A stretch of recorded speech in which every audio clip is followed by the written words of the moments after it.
Welcome back to the Gruber Morning Show. This is the Tesla Roadster podcast that we do every week Wednesday. I'm Pete Gruber. I'm Mark Schaffner. Good morning and welcome to the podcast. What we have behind us here is, again, an AI-generated image of a Tesla Roadster. And I asked it for a low shot this time, so it's sitting fairly low. Looks like the photographer probably got wet because there's water in the front.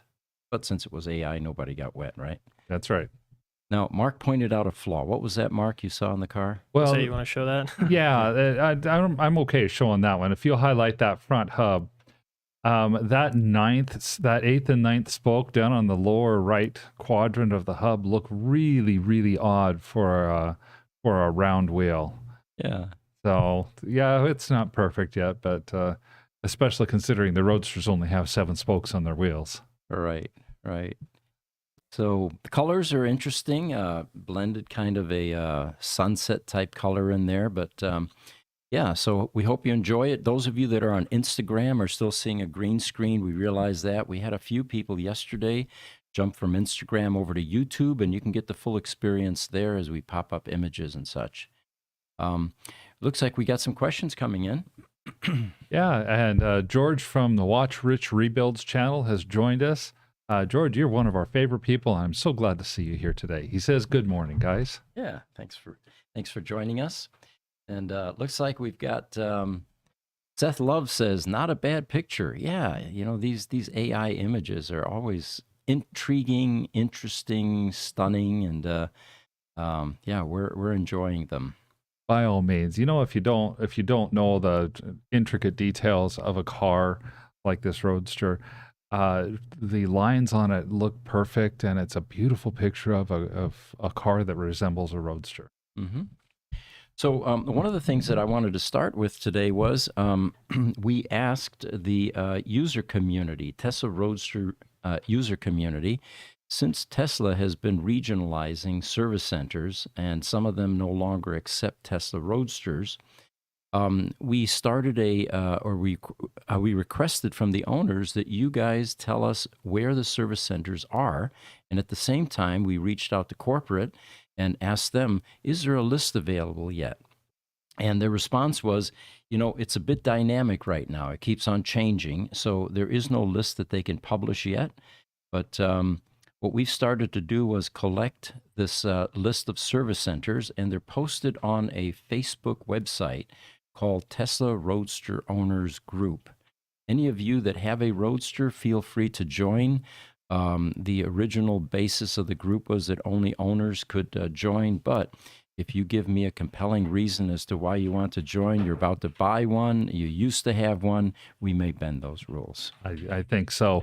One of the best things that Tesla said, is that they gave an email out for people who need to get Roadster service. And so while I was a little disappointed to see that the list is still dynamic to the point that Tesla doesn't want to publish it, I think that email will be helpful. Mm-hmm. You want to share that for people? Yeah, it's Roadster Service NA for North America at Tesla.com. And it was never intended to be the type of email where, a lot of traffic would get routed through it, but it is it's an attempt by Tesla to remain in contact with their original Roadster owners and community. And most people are pretty impressed with the results they get with that email address. Yeah, that's good. So for any of you who have Roadsters and need service, at least that's a good place that you can go to start with. They'll help. What they've said is that they'll help route you to the right service center for the work that needs to get done. And Jesse, if you could pop up the image of the service centers. And you know what? I just realized I don't have that here. All right, never mind, Jess. It's on the archive. I can check. It's probably not in the archive. It's in the previous session, if you can check there. The latest service center that was added was by a owner in Houston, Texas, that finally got a green light from Tesla for his 3.0 battery upgrade. It's a customer whose car had been here years ago, and so his battery went dead, and he ended up deciding to go with the 3.0 upgrade instead of repairing it this time. But he said that Houston, Texas North, the service center there, is still repairing Roadsters and is also installing batteries. The list keeps on growing, and we encourage you to let us know if you've had any successes. Well, I think I found it. Are you talking about the Facebook post? Yes, exactly. Okay, let me pull that up. Yeah, there we go. And you can see some of the areas there that are now listed as being Roadster service centers. And I would suggest that you refer to this list, because there's nothing more frustrating like a North Carolina customer that went to his service center 15 miles away only to be turned away and told that he's got to go 150 miles north to a different service center. Yeah, I mean, check the list or check with your service center to make sure that they can accept your Roadster before you drive it down there, especially if it's a charge problem and you have very few miles left, and by the time you get there, they can't repair it for you. Yeah, I would think that'd be one of the most frustrating things, to know that you have 60 miles of charge, you drive 35 miles to get to a service center, only to find out that that service center can't take your car. Yeah. What the good news is, though, is that Tesla continues to support the Roadster. We're seeing some parts now that are beginning to pop up at the service centers. Someone in Delaware bought some letters for the back of the Roadster and also the script, the Roadster script, which is good news, because a lot of these parts are no longer in production. Right. So we know that Tesla has been adding to their inventory because they buy some of the stuff from us, like the fans, for example. Yes, that's exactly right. So Seth Love on YouTube has a comment for us again. He says, "I'd like to open a repair shop for all EVs, especially Teslas." We get that request quite often, Seth, and we are not in a position to open up or to support with any franchise activity. Fundamental reason is we're short-staffed ourselves, and there's just no bandwidth to either work on a franchising arrangement, open other service centers, or provide training. We've had requests from people all over the world, actually, that want to send people to our service center to spend time on an internship and get trained. And we're just so busy at this point that it's not available yet. We haven't ruled it out, though. Yeah, I think it could occur in the future. And the good news is, for people like yourself wanting to open a repair shop, boy, the EV market is brand new. It's underserved. It seems like a great opportunity. Even if you're not able to do something like work with us directly, over time, I think it's something that you have a great chance of being successful doing. Yeah. Jesse, I've got a picture, VIN 1234. And the reason I'm throwing this up is we posted this on Facebook earlier this year, and we said, "We've been waiting for this Tesla Roadster for a long time and knew since all roads lead to Rome, it would eventually show up. It came in from a Florida service center with a failed brick battery, which will soon be back on the road. It's VIN number 1234, of course, the only one in existence." Of course. Yeah. And an interesting story about this Roadster, we got it running, we got it repaired, we recovered the battery, but it ended up having a paint protection film on it from the factory. So it was, I forget what year it was about 12 or 13-year-old PPF. And it was a Roadster that spent some time sitting outside, which is really rough on PPF because of the ultraviolet. Sure. And what we learned is that the radiant red color is the roughest on PPF for whatever reason. Its absorption of UV is different than perhaps the other colors. So what ended up happening is some of the areas, the PPF panels were clouded. And it's not uncommon to remove PPF, either reapply or leave it off. But in this case, the PPF had aged so much that the adhesive layer crystallized and bonded with the clear coat. And in that scenario, there's not much you can do to get it off without damaging the paint. So we ended up having to repaint a portion of the front clip and some of the parts in the rear.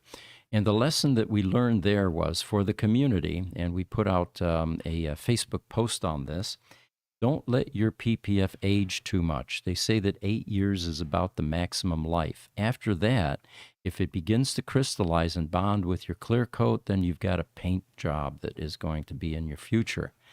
And if you're thinking, well, I'll just leave the PPF on it, the older first generation PPF apparently began to cloud as it aged. So your look isn't going to be exactly what you're looking for. So anyway, that was the and I don't think we have. Yeah, we do have a picture. If you can throw up 4 images -2 there, Jesse, you can see the amount of work that surrounded the removal of this PPF, and then the paint that took place later. Yeah, there we go. It's that radiant red right in the center there. And that's one of our detailing experts. You can see all of his stuff that he brings to detail a car like this. And we ended up making this car look virtually brand new by the time we got done. And I think in this case, the customer did not reapply PPF. They were, there are ways you can protect your paint. You can do the ceramic coating route. Certainly, if you keep it indoors, you keep it inside your garage, that definitely helps as well. And the advantage then for PPF becomes that it protects the paint from rock chips, especially in the front. Instagram, Adriano Bordignam asks, tell us about your background. Did I work for Tesla? Well, no, I did not work for Tesla. I've been in the electronics business for many decades, since I was a kid, actually.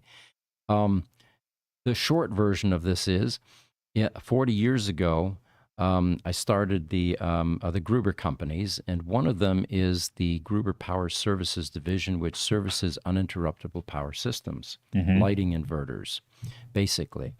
And what I realized in 2013 when I got my first Tesla Roadster, the electronics in the cars, the EVs, are identical to what's in an uninterruptible power system. And we were highly skilled on working on those, so we migrated into repairing Tesla Roadsters initially. And anyway, that's where Gruber Motor Company got its start. I'm asked often, how do you pivot or change or get into this kind of EV repair space? And most people assume incorrectly that you will come from a mechanic background.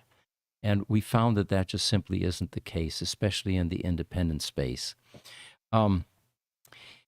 With an electronics background, you stand a much better chance of being able to do the types of repairs that we end up having to do in the independent space. And what I mean by that is if you're working for a dealership, like Tesla, for example, and you've got a massive parts inventory and parts room, then yeah, you can be a mechanic and you can module swap and have a combination of low-tech auto and basic module swapping. But if you're in the independent EV repair space, you're not going to have that big inventory and that large parts room.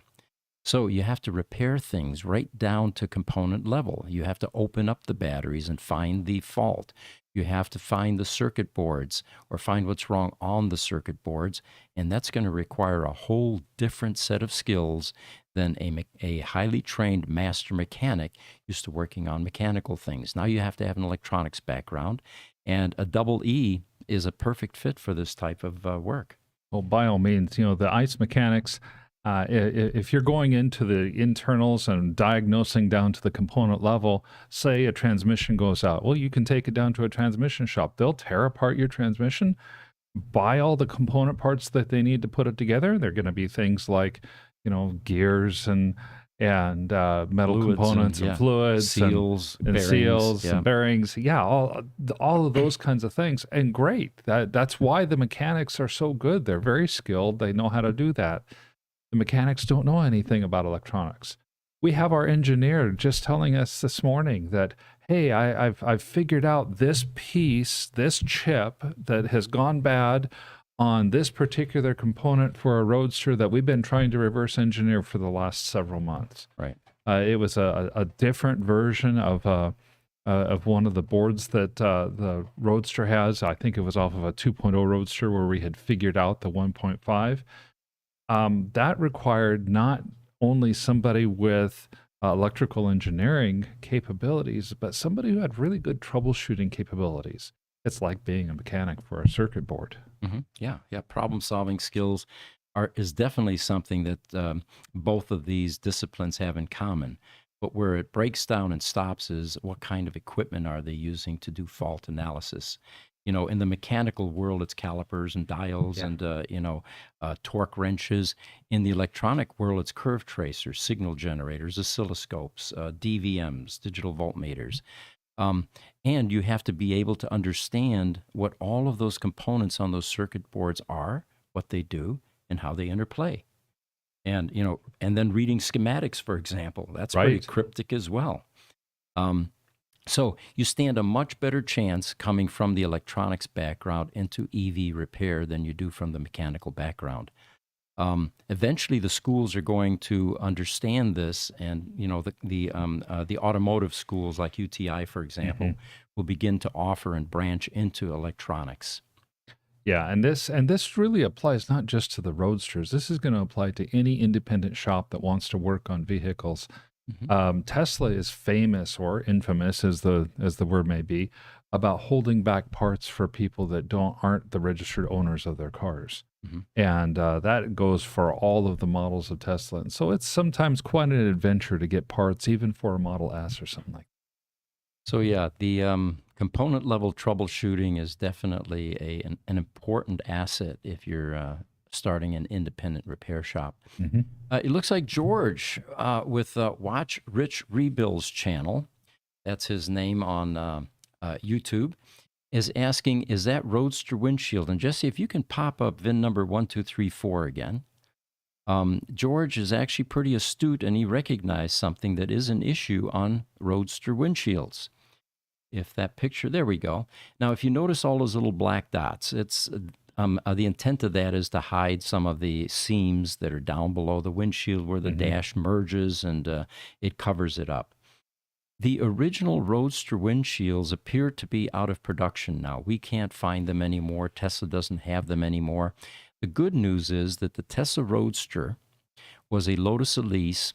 7% of the Tesla Roadster is still Lotus Elise, like some of the suspension components. And fortunately, the windshield is a Lotus Elise windshield. So as part of that 7%, then. It's part of the 7%. However, it does not have the clearance or the window that a Tesla Roadster windshield has, so that the VIN is highly visible. Now, it's somewhat visible. The dots on a Lotus Elise windshield come up a bit higher. They cover about half of the VIN tag. And the only time that's going to become a problem for you is if you get pulled over by a police officer and they try to verify registration to your car Oh, by looking yes. at the VIN tag. And they may grumble and complain, well, how come this isn't visible? But it does become a problem only at that time. So that means that this windshield is likely a Roadster windshield then, correct? It is indeed, yes. Yep. We have some cars over next door where it's difficult to read the VIN numbers because of those dots being in the way. Very It's up a interesting. bit higher. On that, and I know this is just kind of an esoteric thing. That B that's like 8 characters in, you have the 100, 1, 2, 3, 4, but just before that is the letter B. Yeah. That is the year of the Roadster. If it's a 2008, it's going to be an 8. An 09 is going to be a 9. A 2010 is going to be an A. This Roadster, which is going to be a 2011, would be a B. A B. Okay. All right. Yeah, we popped up the VIN decoder. And by the way, if you're interested in getting a copy of it, it's on our website under the Gribber Motors website under newsletters. And there's a newsletter that documents the VIN decoder. And all of those digits do have a meaning. Yeah. All right. We've got another picture here, Jesse. Let's see if I can find that. No, I guess not. All right. I was going to tell you about a great video that just popped up on YouTube, and it's regarding J.B. Strobel. And it's well done. Oops, it looks like my computer went crazy on me here. That video on J.B. Strobel, you can find it on YouTube while Pete's finding it on his computer. This talks a lot about J.B. Strobel being the magician in the background, as it were, and the guy who actually made Tesla work. In fact, the video goes on to contend that there would be no Tesla if there was not a J.B. Strobel. One of the things the video highlights, that as I watched it, that I did not know, J.B. Strobel is the one who was playing with the 18650 cells on lithium ion cells and wondering what would happen if you put like thousands of these cells together and then stuck them into a car. Mm-hmm.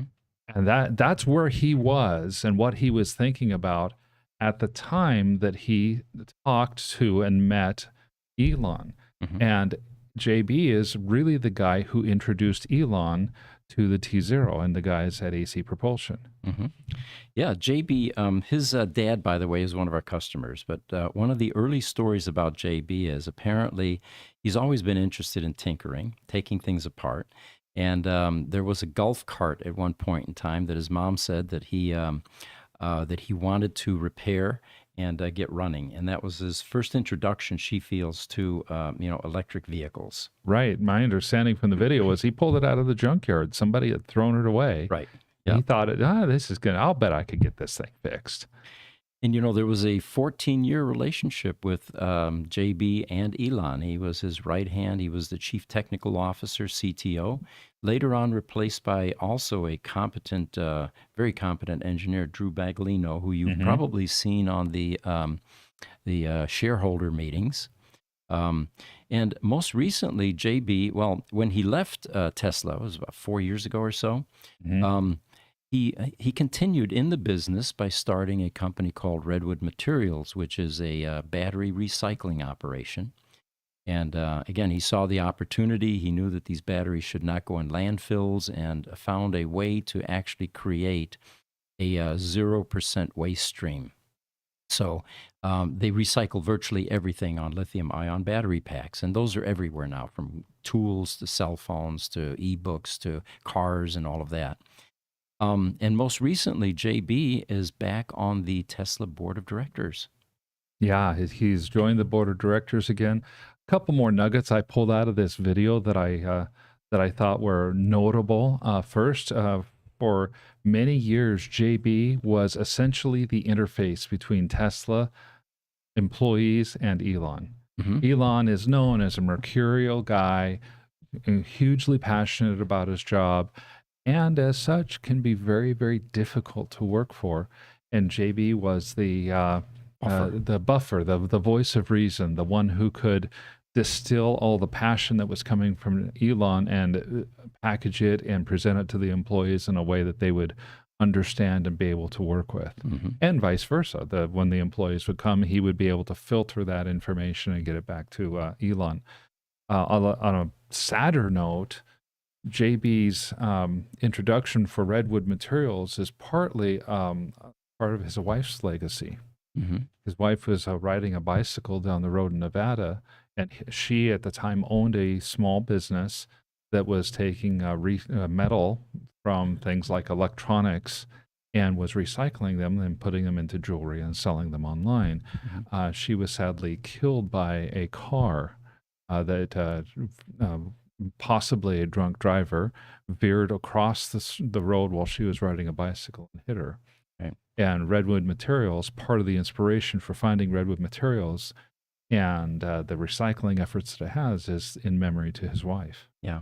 And they met at Tesla, by the way, too. I think she was in the HR department. That's correct. Yeah. For those of you interested in the video, if you go on YouTube, the title of the video is "The Quiet Engineer Behind Tesla's Success." And by the way, JB owns 2 Tesla Roadsters. One of them was actually a evaluation prototype. And what the team did was they typically destroyed the evaluation prototypes because they beat them up pretty badly. These are the cars they drive off a cliff to see what would happen when it crashed or drove it into a lake or whatever. This particular one was a vibration test Roadster.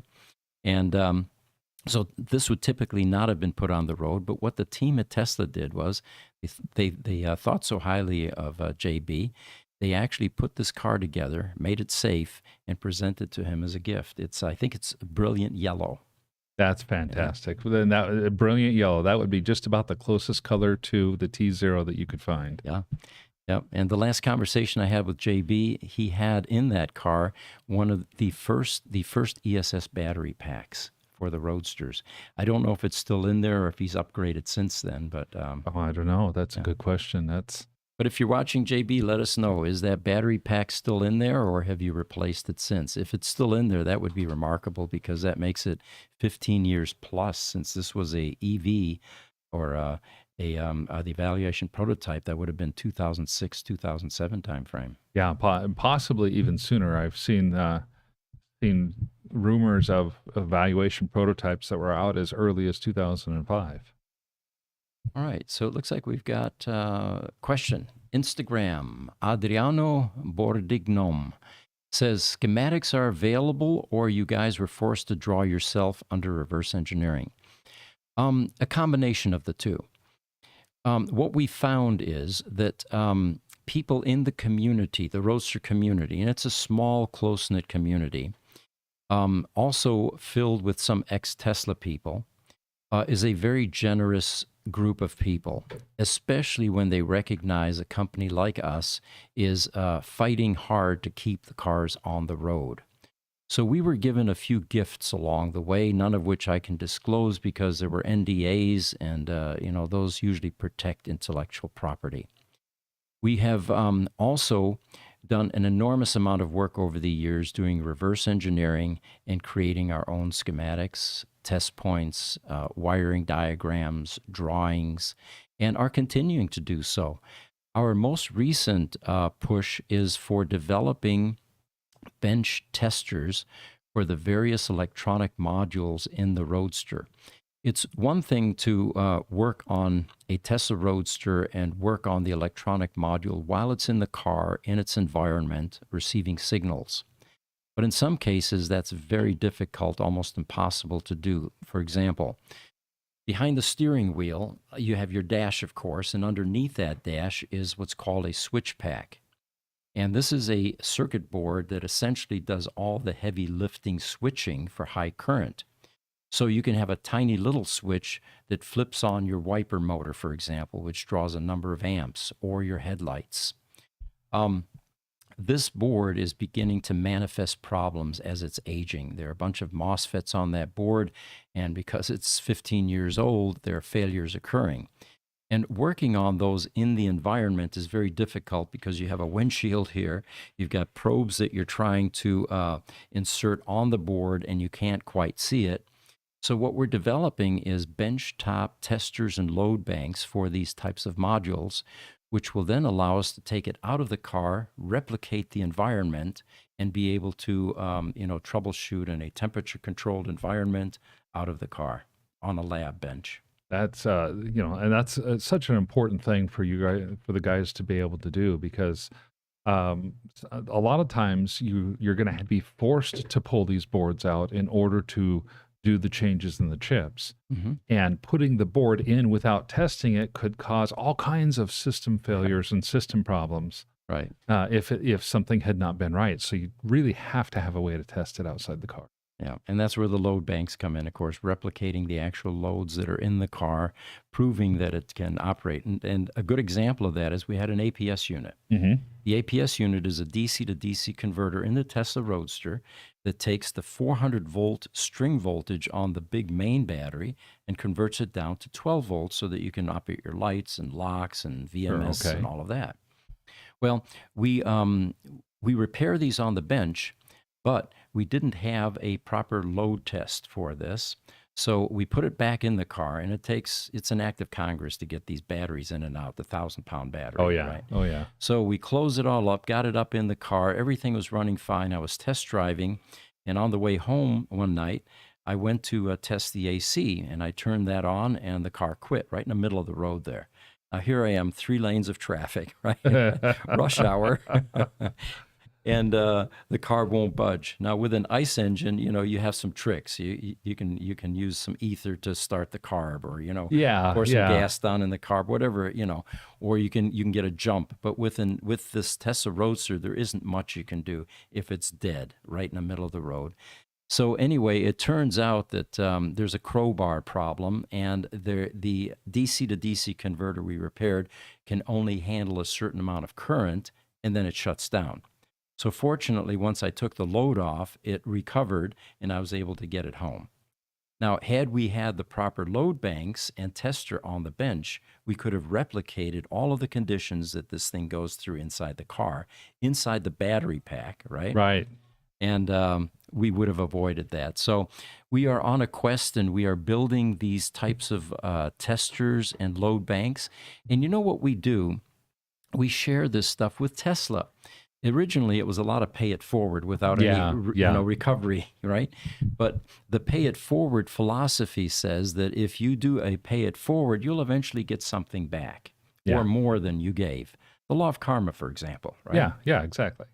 So we share this type of information with Tesla, and they're appreciative, and there are gifts that come our way from time to time as a result of this kind of generosity that now goes both ways. You know, I know this is just my own opinion. We don't have anything to verify it, but I still think that a lot of what goes on with Tesla supporting the Roadster community today has come as partly because of these pay it forward type activities. Mhm. We are constantly talking to Tesla, telling them what's going on, sharing with them the things that we're learning, telling them about customers that maybe haven't talked to them in years but have come to us. And I think it raised visibility to the right levels inside the company to say, we still have a customer base and we still need to do something with this. It's been a great partnership. And like you said, our census program, for example, showed Tesla how many of these cars are still out there in play. Yeah. And can we just walk away from it and say, well, the product's end of life, just upgrade to a Model 3 or a Model, whatever model, Model Y. But yeah, not only did you successfully show Tesla that they've got still 2,000 cars out there on the road and the people driving them, that it's a vibrant marketplace because it's of the sales of the cars going back and forth, and it's an incredibly passionate group Very of much so, people. yeah. They're probably the most passionate EV owners that I've met so far. And that has to harken back to what Elon saw when the EV1 was being distributed. Yeah. And of course, the level of indebtedness that Tesla feels toward the original Roadster owners is very powerful, because here were guys that were buying these cars for $100,000 plus with a company that was inches away from bankruptcy, not knowing they would ever even get their car. But they Right. were passionate early adopters of the whole emission-free transportation, and they were willing to gamble and take that risk and help Tesla get started. Well, and a decent new car today is going to run anywhere from $30,000 to $50,000. A decent new car in 2008 was like 15. Yeah, right. So you want to take that into effect. These guys are paying $100,000 to $120,000 on a car, and if you translate that $2,008 to $2023, it's the $250,000 Roadster Right. that you have here in 2023. It looks like Herbert Buder is joining us on YouTube from Germany. Welcome, Herbert. Welcome. I'm going to be there in actually Friday this week. Yeah.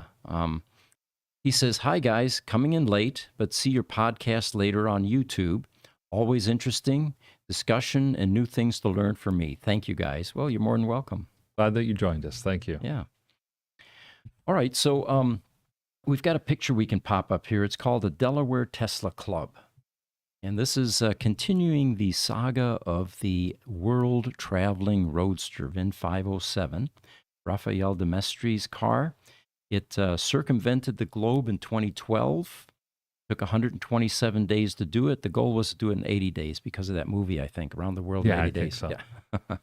And it won a number of awards and milestones, winning the first EV race around the world in a standard electric vehicle, being the first man to drive alone around the world in an electric car, making the fastest electric vehicle circumnavigation around the world ever, 127 days, and making the longest drive in a standard electric car, 28,282 kilometers. Well, VIN number 507 got bricked in Munich, and Raphael actually showed me what the problem was. There was a reset button on one of the charge cables, and the second team at the Munich Museum did not realize that had tripped. Oh. All they needed to do was hit that reset button, and they would have my continued to charge it. gosh. And that's probably the little GFI reset button on the plug on the yellow cord that goes to the charger, right? It was a European equivalent of that. Yes, it looked a Okay. bit different, Okay. but so hundreds of thousands of people came to see this Tesla Roadster at the Munich Museum, and that's why they asked for an extension. It was 1 year originally, then they asked for another 6 months. It was during that 6 months that it got bricked. So Raphael reached out to us years later and said, my car's dead. I'd like to take it around the world again. And we worked with Tesla, and we got them to commit to creating a fast track replacement battery for this car.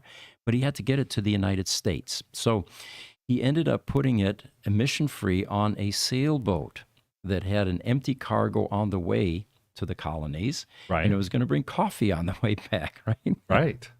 And this was a true sailboat because we realized that it was delayed by 2 weeks because the winds were unfavorable. And I thought, well, why don't they just fire up the diesel engine? There was none.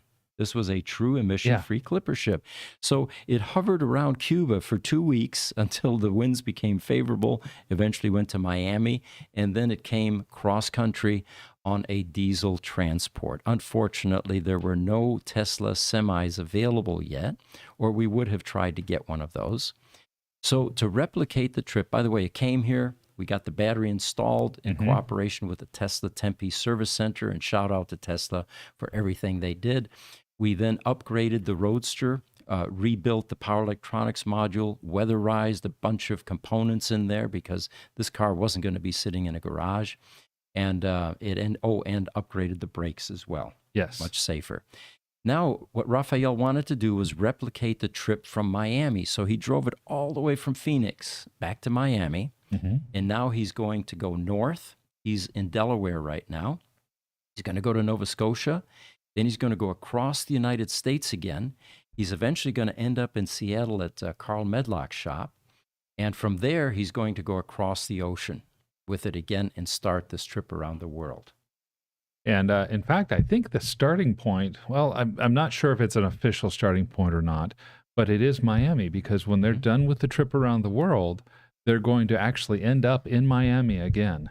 They're going to get the cars. And in this picture, I assume this is a recent picture. It is. What we have here, let me explain. This is the Delaware Tesla Club, which invited Raphael to join them, and they had a special meeting and took him out to dinner, it looked like, from the pictures I've seen. They showed 2 Tesla Roadsters in the front. The rest are all later model Teslas from the club, but you can see all the club members. And it was the president of the club is Viviana van Derlen. She's one of our early customers, and she's standing there in the front with that red maroon top. And Raphael is standing to her right next to VIN 507. Fascinating. This is going to be a fun story for us to continue to monitor as Raphael makes his way back across the United States. Now, when we talked to Raphael, if I remember right, he told us he was going to Nova Scotia specifically because on their first trip around the world, they had gone through Nova Scotia and they had planted a tree there. So he's going back to visit the tree that had been planted, and from there is going to make his way across the United States, actually come south to San Diego, where they had planted a tree in the United States, and then up to Seattle. And they're actually taking core samples of the trees and probably turning them over to a lab to test for pollution or some sort of thing like that. Raphael is very much into not just emission-free, but also into planet-saving initiatives. And it looks like our social media team is lighting up here. They want to say something. Go for it, guys. That's right, Pete. So we had the opportunity to document his first time seeing the Roadster in, 7 years? I think it was 7 years. Exactly. Seeing the Roadster and sitting in it and getting to drive it again. We also got to document the very beginning of his journey across the United States. We'll be releasing a video tentatively Friday on that. This Friday. Okay, Correct. Excellent. Oh, fantastic. Yeah, keep an eye out for that. It is a very special car, a very special Tesla, and of course, a very special Roadster. You too, Pablo Damon says, the men at Gruber articulate quite well. Well, thank you for that compliment. Thank you. Yeah. I've got another picture for you guys to throw up. This is a picture called number 1. And our Gruber Motor Company team always amazes me. They now have an in-house capability to do decals, and things like you see here, letters. So what I did was I threw this out on Facebook, and I said, okay, guys, this is Roadster community. Challenge us. There's all kinds of things we can do with this capability. Let us know what you'd like to see us provide for you. So immediately, one of the owners came back and showed us a picture. And if you guys can throw up fob decal. Or actually, it's fob logo. Let's go there. Yeah. There is a little Tesla emblem on the key fobs. That's not it. It's a fob logo without the two. That's the finished product. So we're jumping ahead of here a bit. So one of the owners said, I would like to get the T replaced on my key fob. And I showed it to Victor, and he looked at it and he said, wow, that's really small, but let me see what I can do, because she's missing one on one of our other keys apparently. Now you can go to fob logo -2. And there you can see Whoops. what he created. Did you delete it? He says that in order to apply this, you're going to need a pick or a small pair of tweezers, because you have to align it properly. And so anyway, he was able to replicate this. We're a generous company, so any of you that need this, send us an email at ev@gruber.com. We'll pop one of these or two of these in the mail for you, and we'll send it to you free of charge, so you can replace your key fob logo. On a different note, these key fobs, we have not solved the problem of a supply for those yet. It's still murky who made them originally, and this is the Roadster community, by the way. If any of you want to chime in, if you have information, please do so, and we'll disseminate it. But apparently, we even went to Lotus. The original plant manager, Matt Windle, is still there. He said, yeah, I can help you guys with that. So he went out on a production line. He decided, I'm going to find this fob. It turns out he came back a few days later, and he said this was one of the parts, and there were a few, that Tesla decided to source themselves. And he has no idea where they got it from. Wow. I then checked with a 14-year veteran at Tesla who was in supply chain, and he wasn't sure either where they got that. He thinks the company may have gone out of business. So it would be nice if someone can actually find this fob, because as these things age, they become brittle, they break, and it would be nice to be able to replace that part. I'm wondering, just my own speculation here, could we potentially use some of the key fobs that we have and find out what kind of frequency range that they operate in? Yeah, that part we have. Okay. It's then the cost of developing a to replicate a product where all you need is one or a dozen. Yeah. The cost becomes prohibitive. Now you've got a $500 key fob, which no one wants to buy or pay for. Yeah, and that is definitely true.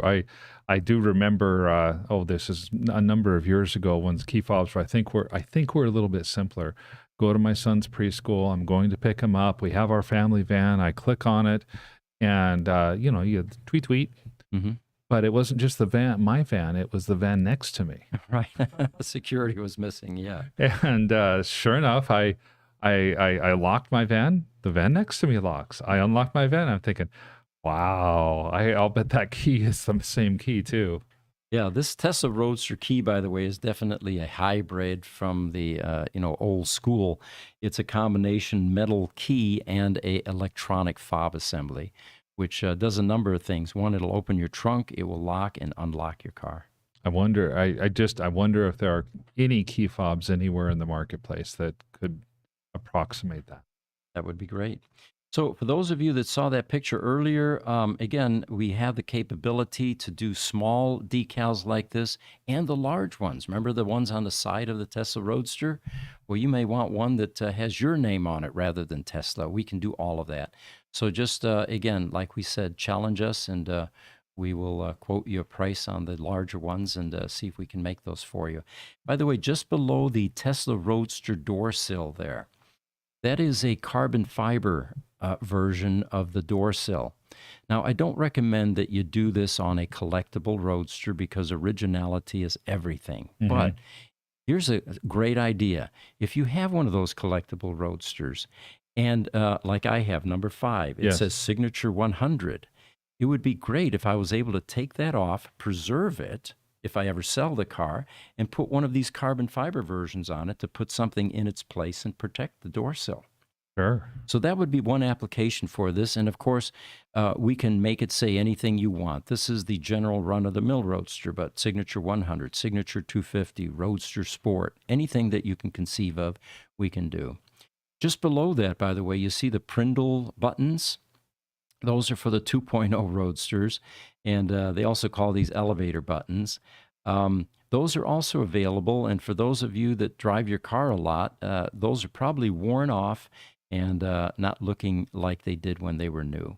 With one of these overlays, you can actually return that look and feel to what it looked like when it was new. The R80 badge, by the way, to the right, while we have the picture up, those we did not make. Those came from Tesla. And what we're finding is that Tesla is beginning to replace some of these type of inventory items. You can buy these from your local Tesla service center. What our service manager recommends is drive down there and talk to them, because it's going to be tough to get through on the phone. You have the online methods of contacting them, which isn't going to get you to the parts department. So a drive down to visit your Tesla Roadster service center is one of the ways you can get this, including that Roadster Sport decal that goes on the power electronics module. We've seen a few PEMs that were replaced by Tesla that are missing this decal completely. So here's a way that you can replace it. And then finally, the hubcap centers down below. Again, let your imagination run wild and tell us what you want in the center of that, and we can replicate it and do that. All right, let's see what else we have here. If we can throw up a picture called Austrian Tesla. This is the Austrian Tesla Club that met in a Austrian village on a lake in the Alps called Hallstatt, Halstaddt. And it is just a magnificent slice of heaven there in the Austrian Alps. If you back away, you can see there's a little farmhouse up on the side of the mountain there. And they're in the village square there. This is very common in old medieval Europe, especially in Bavaria, Austria, and Switzerland. You have your cobblestone streets. Then you have a fountain. And then you have a religious deity or a saint in the middle of the fountain. And by the way, I found this out the hard way. Some of these springs in these fountains are spring-fed. Okay. So you have crystal clear drinking water, and then others are recycled. And there's a little sign on the side that tells you that. Ooh. Well, one day Oh, no. I got a glass from a restaurant that I bought actually because I like buying beer glasses. And I thought, well, I'm thirsty. I dip in there and I start drinking. And someone comes over and tells me that's recycled and birds poop in this all day long. Oh. So there's a lesson. The fountains are not always crystal clear water. But anyway, in these little villages, it's not uncommon. You've got your local bakery. You've got a church there typically. You've got a castle at times, if it's a bit larger than this. And it's really like going back in time. Those buildings that you see there, by the way, are not 100 or 200 years old, which in this country would be, highly sought after and antique. These things are typically anywhere from 500 to 1,000 years old because of the history there. And some of these roads that you see, the cobblestone roads, were during the Roman times when they built roads throughout Europe. Why don't roads last like that now? I swear there's always Phoenix construction going on. I will tell you Yeah. why. There's a big difference. These are not manufactured bricks. This is not asphalt. This is granite from the mountainsides. And those things will outlast us. But anyway, I wanted to show you the Austrian Tesla Club had their event, and they stopped in Hallstatt. They did the mountain switchbacks after that, and in front is an insane green Tesla Roadster. There are, I think, 6 of those in Europe, and that is one of the wildest colors in the Tesla world, or the Tesla Roadster world. Boy, that looks like a neon yellow. It does. Yeah. It's a really beautiful car. Now, did that person call you something like Americano or something like that when you drank out of the fountain? No, they talk to me in German, and I speak German. So, but at that point, I had a decision to make: do I upchuck, or do I just simply live with it? And I decided, since I'm out in the public square, I'm not going to hack and cough and all that. I'm just going to tough it out and pretend that nothing ever happened. Now, Pete, what is that green in the background on that? What is that, a Model S maybe? I think it's a Model S, yeah. And it's probably a wrap because, Okay. the traditional, later Tesla colors don't go quite that bright. Mm-hmm. All right, let's see what else we got here. If we can throw up a picture called Antenna. Short story here. We have a customer in the Midwest, lives on an island off the Lake of Michigan, off the coast of Wisconsin. And he was old school, and he liked a particular radio station. So what he did was, the upper left-hand image there is a picture of an antenna that was mounted on a Tesla Roadster. And as far as we know, it is the only Tesla Roadster that ever had an antenna mounted on it. If anyone wants to pipe up and prove otherwise, we'd love to hear from you. But because we are now in the information age and streaming audio is available, and Spotify, and Sure. you can get music through the internet, the antenna was no longer necessary, and it had some other body sins on it, like a luggage rack that wasn't properly installed. So we ended up doing body work on this car, and he asked us to close off the antenna hole. So at this point, it looks like the only Roadster in the world that had an antenna is now antenna-less, and all Roadsters now do not have an antenna. I'm not showing the finished product here, but rather than paint this car, which was an option, the customer elected to have it wrapped. And he had it wrapped in a color in between sterling silver and the other darker gray, thunder gray. Okay. So it's kind of in between. And but anyway, I thought you might be interested in the fact that there are no more Roadsters with an antenna on it. And I do notice that particular Roadster has custom wheels as well. Those are not the typical Roadster wheels. Oh, actually, those were one of the original wheels. Yeah, They are.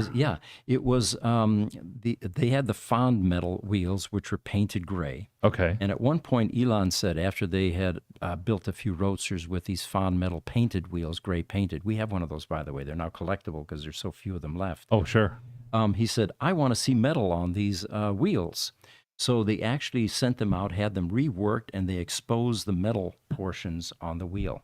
Oh, okay. Okay. It's not the most favorite wheel on a Roadster. It was the 2.5 wheels that actually became, more in demand. And those are the seven spoke wheels that we see so frequently. Yes, exactly. Got another picture to pop up there, guys. It is, I got a lot of pictures today, actually. It is the overheating picture.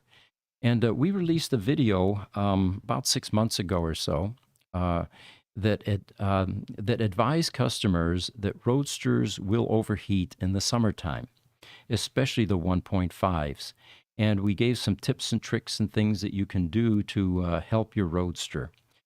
I actually talked to Tesla just a couple of weeks ago or so, and I said, what's the story about the overheating Roadster issue? And the admission was, well, that was one of the design issues that we never quite resolved. Mm-hmm.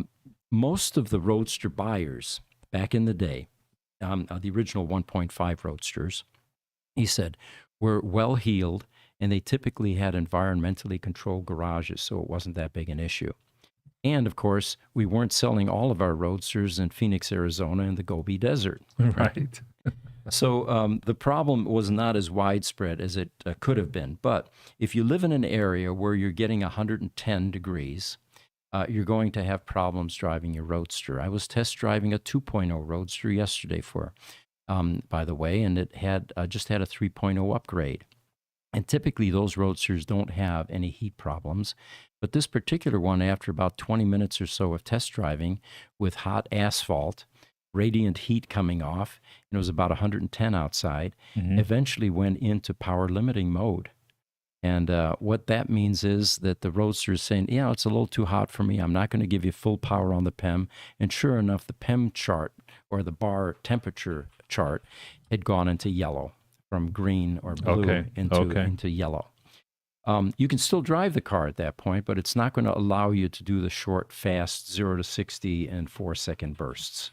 Right. It's really trying to just preserve energy so that it doesn't heat up anymore. Right. You know, that YouTube video talked quite a bit about JB and the engineering challenges that he had when he was first creating the Roadster. They said cooling the battery pack it was first and foremost among the engineering challenges and ended up being one of their most difficult challenges to solve. Yeah. You know, the first lithium or multi-cell lithium ion EV was actually the T0. It was the one that actually Martin Eberhard commissioned to have it converted to lithium ion. And the original lithium ion packs in that T0 were not they were not temperature controlled. So you ran the risk of overheating. And Tom Gage, actually one of the early founders or the owners of AC propulsion systems, used to drive a T0 as a daily driver. And it was in California, so he didn't reach the high temperature limits that we would here in Arizona. But Sure. I think in Arizona, that T0 would probably not have survived the same way. But yeah, you're right. JB points out that it was thermal management that was one of the big challenges in these multi-cell battery packs. Yeah, by all means, they knew even then that if one cell in a 7,000 cell pack goes into a thermal runaway condition, that it's going to cascade, affect all the cells, and eventually cause the entire battery pack to catch fire. And ignite the rest, yeah.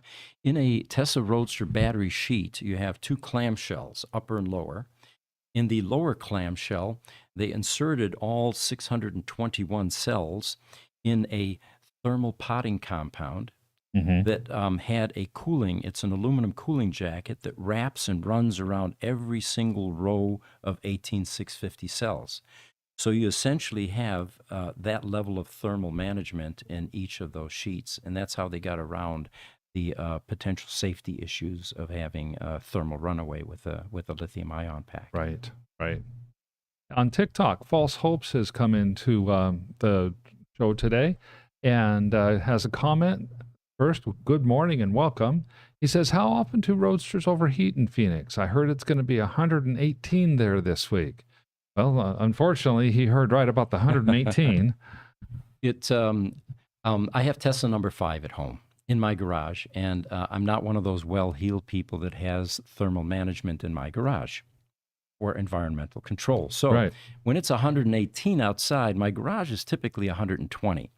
Well, Tesla number 5 doesn't like it. It sits there and it says, my BMB boards in the ESS pack are reporting too much heat, and I'm not going to let you charge until we can get that temperature down. Right. And there's a percentage rating typically. You're at 21%. You're at 44, and it goes on up.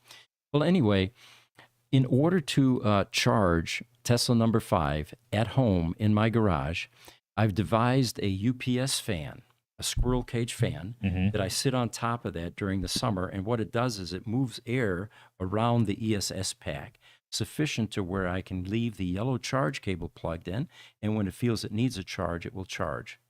Without that, through the summers, I get to a point where I actually get so low I have to drive the car up to the shop here and store it here for the summer. Wow. I did bring it here last evening, by the way, because we're going to be gone for 2 weeks, and I don't want to run the risk of a circuit breaker popping. You know how that goes. Oh, yeah. And then I've got a bricked car.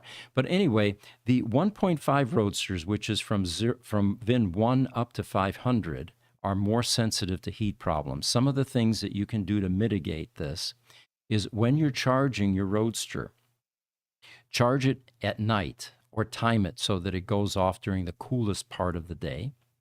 Make sure that you open your trunk lid, because that's where most of the heat circulation is as it's charging itself. And by opening it, you create a much better a return on the hot air to allow cool air to come in. One of the customers up in Vegas right now has VIN number 13, and he did the same thing I did with a fan, and he's now able to charge his Roadster.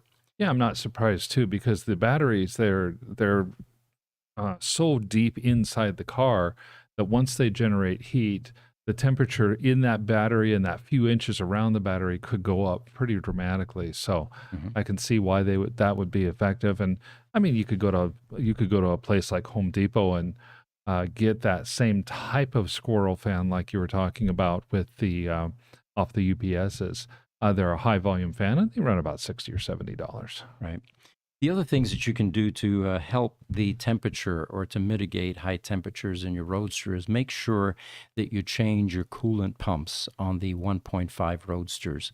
There's only one coolant pump. It's a 12-volt DC brush motor, and two things happen: the brushes wear down with age, and the bearings begin to seize up, or they represent some drag.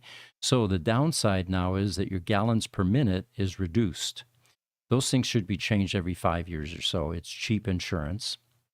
So that's one way. The second thing is make sure you check your coolant levels. There's a little tank in the right-hand driver's side where the battery pack is in your back or in the trunk area. And make sure that your coolant level is within tolerance. If you're seeing foaming, that means you're getting air and it needs some more coolant. You know, the coolant levels is not just a Roadster issue.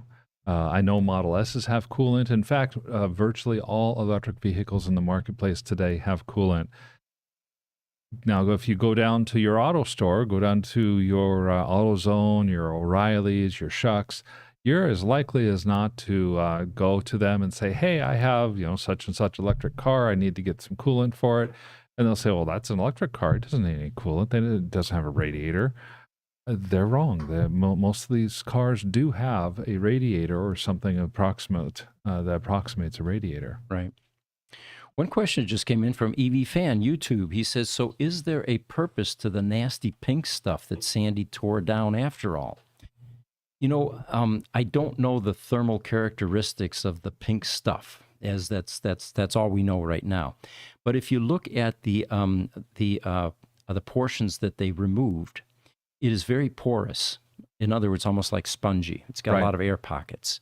In order to provide thermal management, you're going to need something very dense, like what's in the Tesla Roadster with that thermal epoxy. So I don't think it was thermal that they were going after with that pink poly stuff. It was structural rigidity, because after all, it is a structural battery pack. Right. There may be some thermal capabilities to it, but if you really want good thermal management, you're going to have something that's a little bit more robust. Next question, George from YouTube.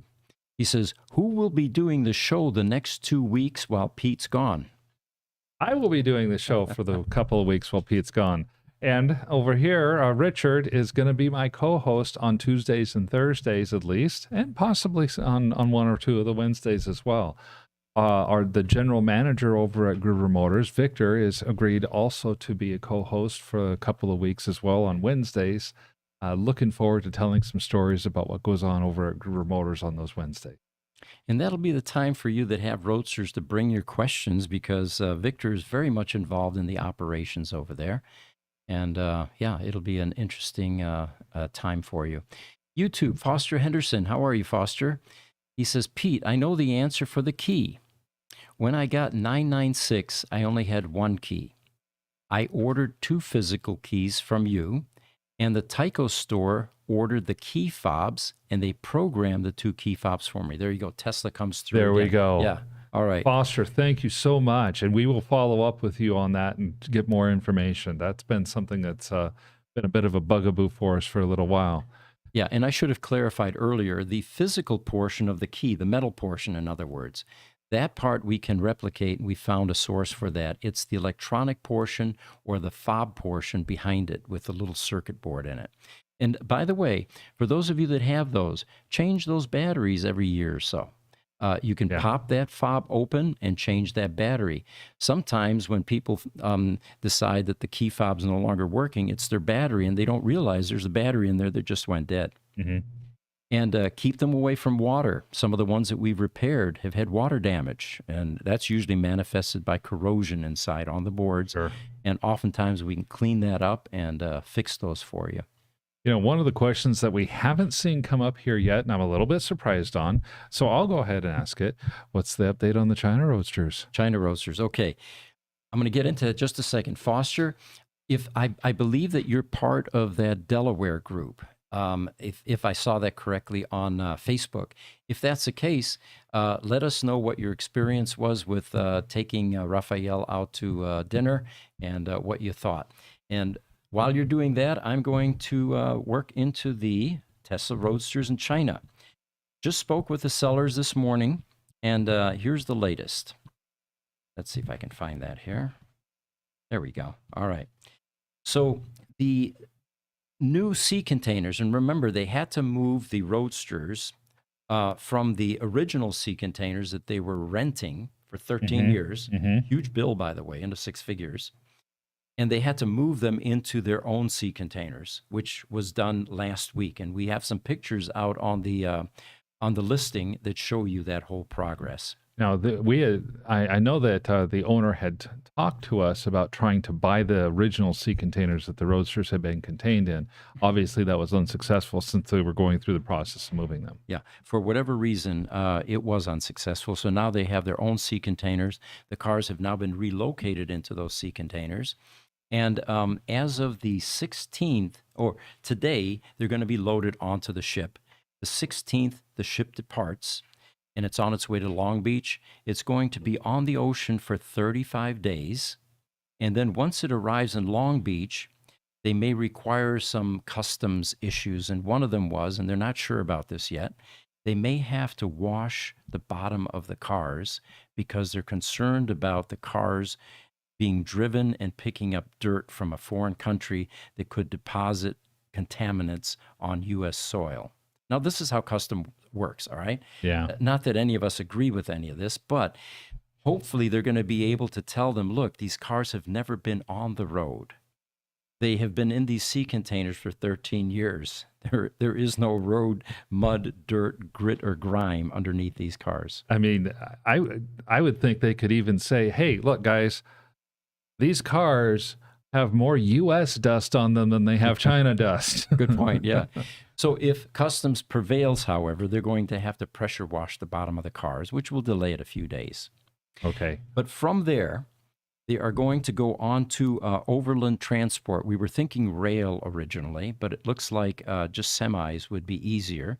So we'll have 3 semis heading toward Phoenix, and they will then be taken off the semis. They'll be in our secure compound in our storage area, and we're going to have a second barn find opening. That's going to be fun. And it looks like it's going to be somewhere around that last week of August. I know that we get Gruber Power Services gets materials, and Gruber Industries as well. We'll get materials from China on the boats, in the sea containers. Usually it takes about 7 days or so for those sea containers to work their way through customs.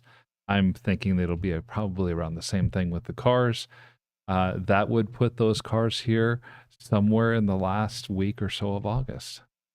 We plan on doing a big media event once these cars get here. We will, they are sealed currently in the sea containers, so we'll do a second barn find opening, and we'll invite big media and influencers. We're even talking about contacting Supercar Blondie. Those of you that might want to meet her, we'll see if we can get her here as well. And there was even some grumbling or mumbling about possibly having a mariachi band here with some balloons or something. That would be a nice, fun touch of Phoenix for that, actually. YouTube, Foster asks, he says, was Raphael's battery an R80 battery? No, I'm not in the Tesla, the Delaware group. Okay. He's in the Northern Virginia group. Yeah, Northern Virginia. Okay. Originally, Tesla's or Raphael's battery was a legacy battery, and it has just recently been converted to an R80 battery pack. And I think in standard mode, it was charging up to 230 miles or something like that. I think he's using range mode, though, in order to get maximum range because he doesn't want to stop as often to do the Right. charging. Right. Foster also follows up and says, Pete, I was part of the Mid-Atlantic Tesla group, but as we grew, I was split out and became part of the Northern Virginia group. I am also part of the Maryland owner group, so I know Val. Oh, okay. All right. Excellent. Thank you for Thank you. for updating us. All right. Let's see what else we've got. So Electrek came out with an article, and they're talking about the NACS standard. And it doesn't really apply to Roadsters, you might think, but it does in some ways because Roadsters are able to charge from destination chargers. That's one of the things that Raphael is doing. First time around the world, he had to look for kitchen circuit breaker panels in a KOA campground. Nowadays, he can look for destination chargers, and with one of Henry Sharp's CAN Seniors, he's able to charge his Roadster. So the non-supercharger Roadsters are definitely ruled out. Or I'm sorry, the non-superchargers are the ones that you would charge with. The superchargers are ruled out because the Roadster won't do fast DC charging. So what Electrek lists here is we've got Ford, GM, Chevy, Cadillac, Aptera, Rivian, Volvo, Polestar, Mercedes. Those are the ones that have adopted the standard.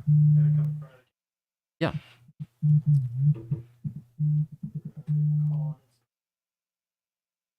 This is so you guys have just heard a buzzing coming through the sound system, and that buzzing actually is probably some sort of a telemarketer or a spammer calling the phone that we use for Instagram. Not realizing that we've got hundreds of people that we're streaming to, and he's disrupting that. Yes. What's he trying to sell us, Jesse? Does he say? Or you don't even want to talk to him? Put him on speaker, Jesse. Yeah. Let's all have a conversation. I get so many sales calls every day. My first question is this a sales call?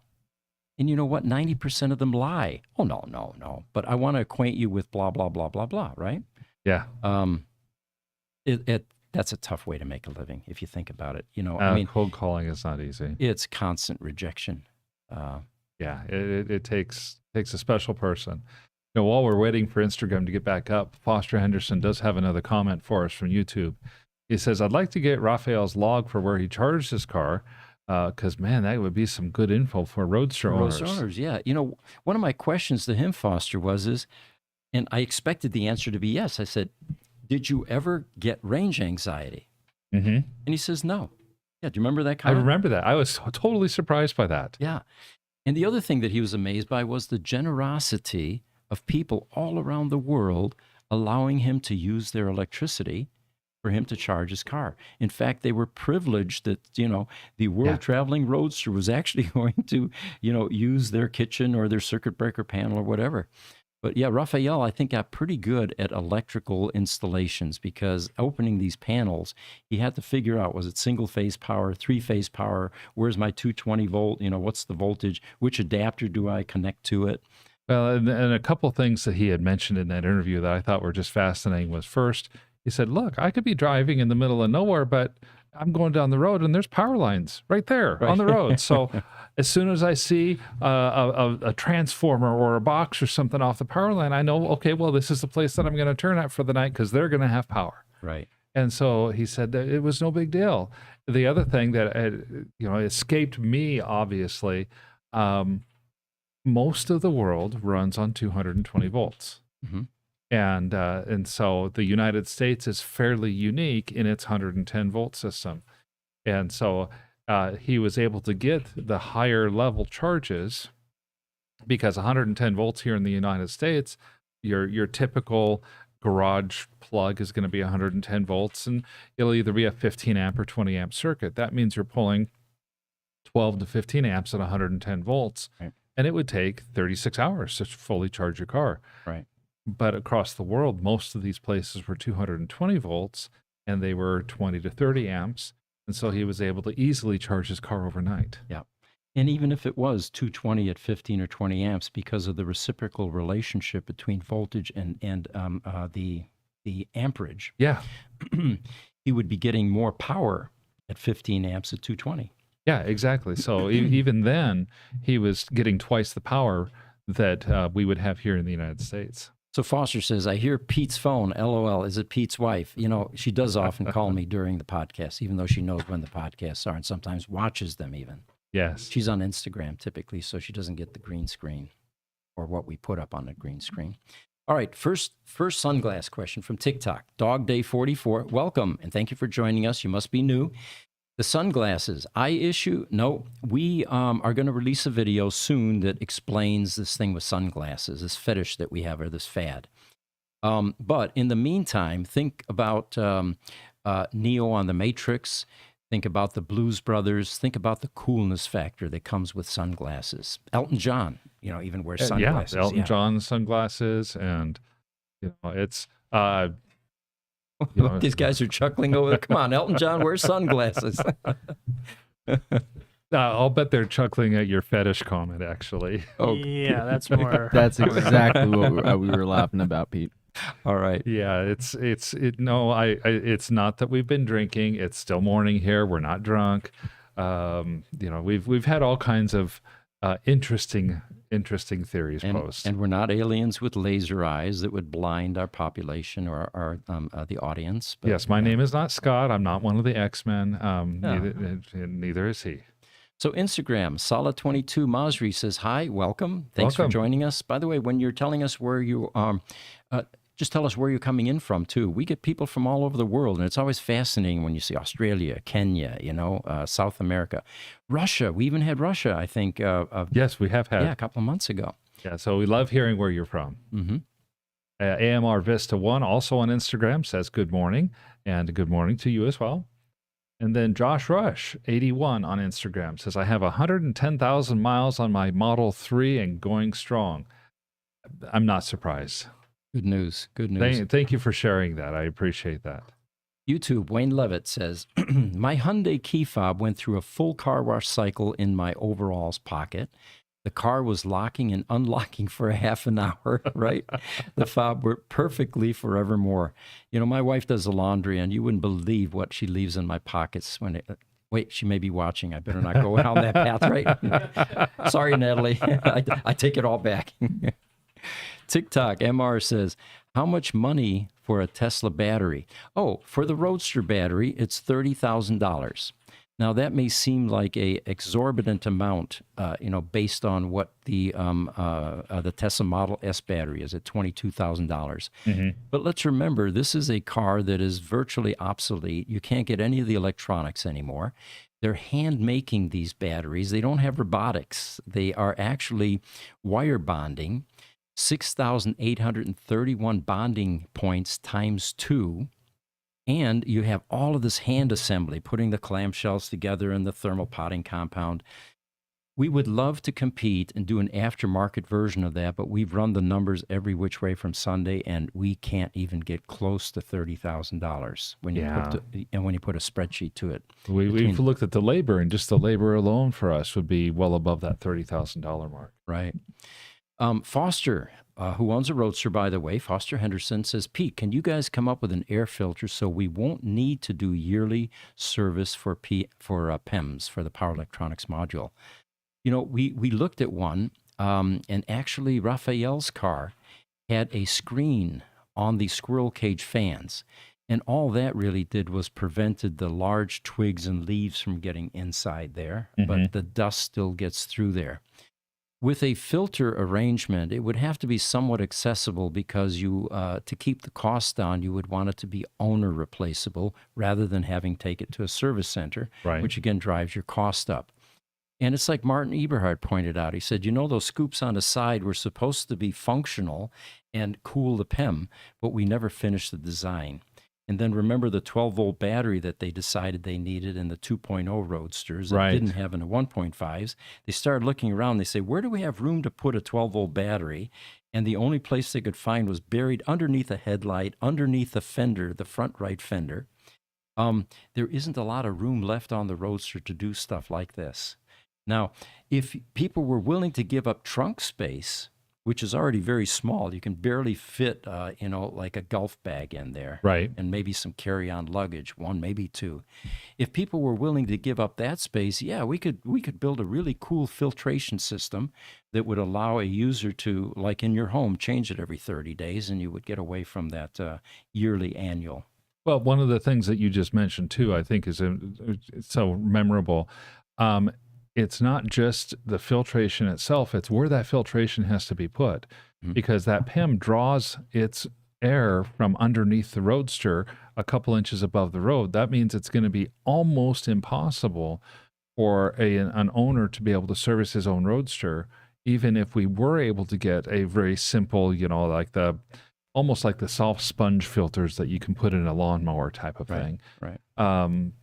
So I would love to see us be able to do that, but it's going to probably require more engineering than we have the time or resources to do. And the final thing about that, Foster, although it's a great idea and it's been bandied about endlessly, as these cars go collectible, these types of modifications are frowned upon because of it changes its originality. Yeah. So unfortunately, that may be one of the things we end up living with in order to keep the cars increasing in value and continuing their collectability. We've talked a little bit about the collectability of the Roadsters too, and they are, in the automotive world, they're kind of a unicorn. They're only 15 years old and they're already becoming collectible cars. Yeah. And that usually is something that doesn't happen for 30 to 50 years. Right. Decades. Yeah. It takes decades before a car truly becomes collectible, and these are not taking decades in order to gain that collectability. Right. TikTok, Hammy92 says, have you heard of the Tesla anti-handbook handbook? I haven't. I have not. I'd love if you could share some more information with us on that, Hammy92. We're always looking for more information. So earlier we started to list the car manufacturers that have switched over to the NACS standard. Mhm. By the way, we used to say NACS standard. I've been hearing NACS, so I think that's become the new buzzword. So I think it's okay to say that. Yeah, I think so as well. All right. So who has not joined yet? Volkswagen, in talks, they say. Kia. Do you want this image up? Yeah, let's do that. And then some commentary on your thoughts as to why some of these companies have not gotten on the bandwagon.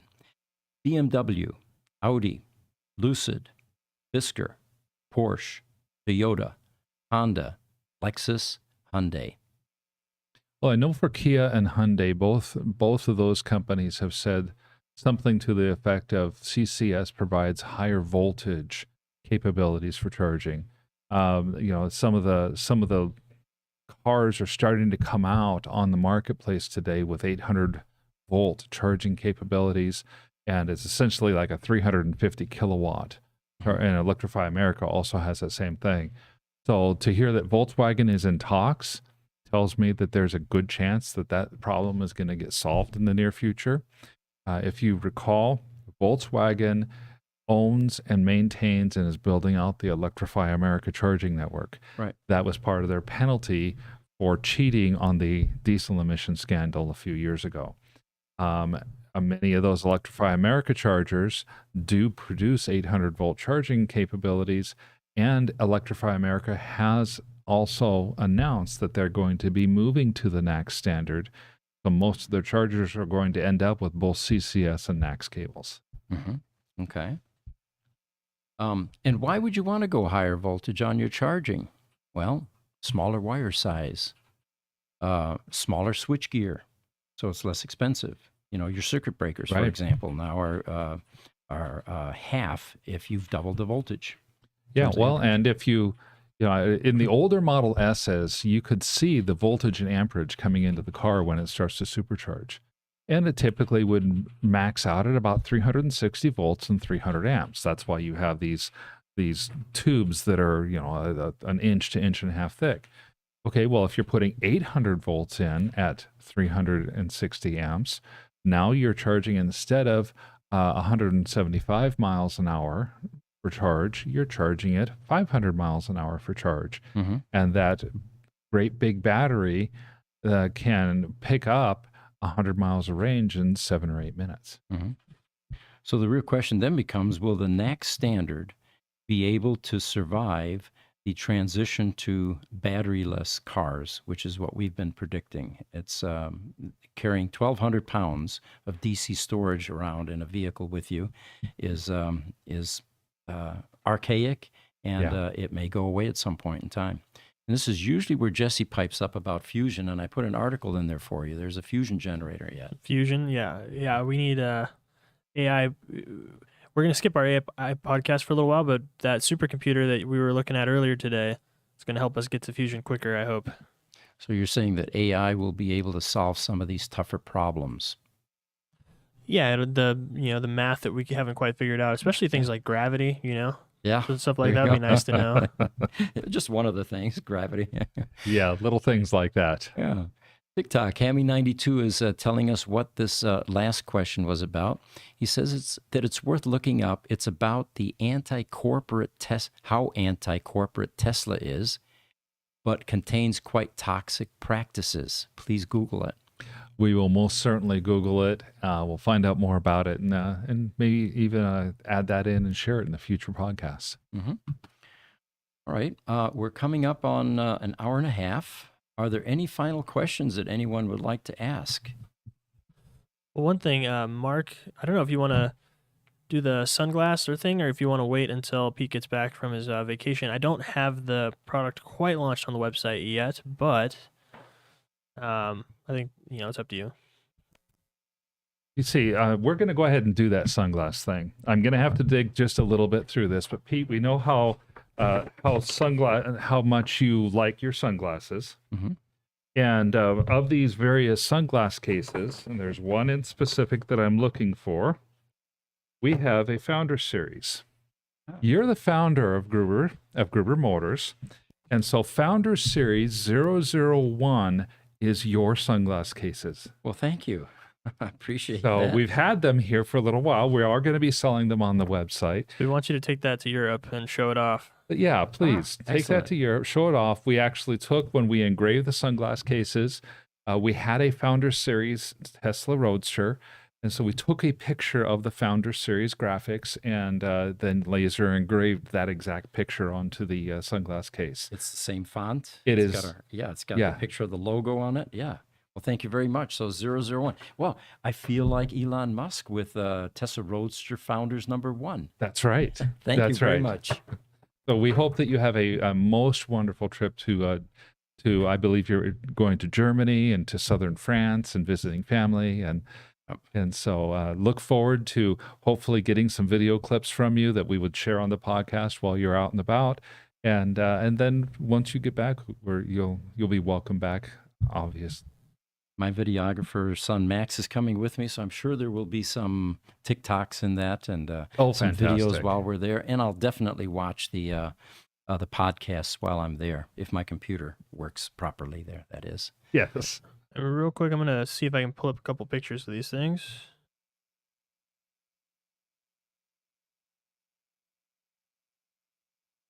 One second here. All right, so should see these. Hold on, what's going on here? Okay, there we go. Yeah, okay. And so these will be for sale on the Gruber Motor Company website, is that right? Yeah, we've got the That's template correct. built out, and we're just verifying the last few things, and I'm hoping we'll get those launched maybe later on this week. Okay. Yeah, we got the images and all that stuff ready to go. So We know that the first 100 people who buy the sunglass cases, they're available in the burgundy red leather like that, as well as a brown, a blue, and more of a red leather, a pebbled red leather like that one there that's on the page. They're going to be for sale. The first 100 buyers are going to get the signature series. That's going to be a limited series sunglasses case. And then we will occasionally create Founders Series cases for people such as podcast guests or ones that we want to give away to. Never know. Maybe Elon or Martin Eberhart might end up getting one of our Founder Series cases as well. Very cool. All right. George is asking a final question on YouTube. He says, will Pete be visiting Germany's Tesla factory while on vacation there? You know, everybody asks that. We're in southern Germany. The Gigafactory's up in Berlin. It's way north. And we're down in Bavaria in the Alps, the lakes, the rolling hills, the Sound of Music type scenery. And a very brief stay there because my brother lives there. And when they go on vacation, they want to get away from there. Although I'd love to stay there because it's it's just a beautiful part of the world.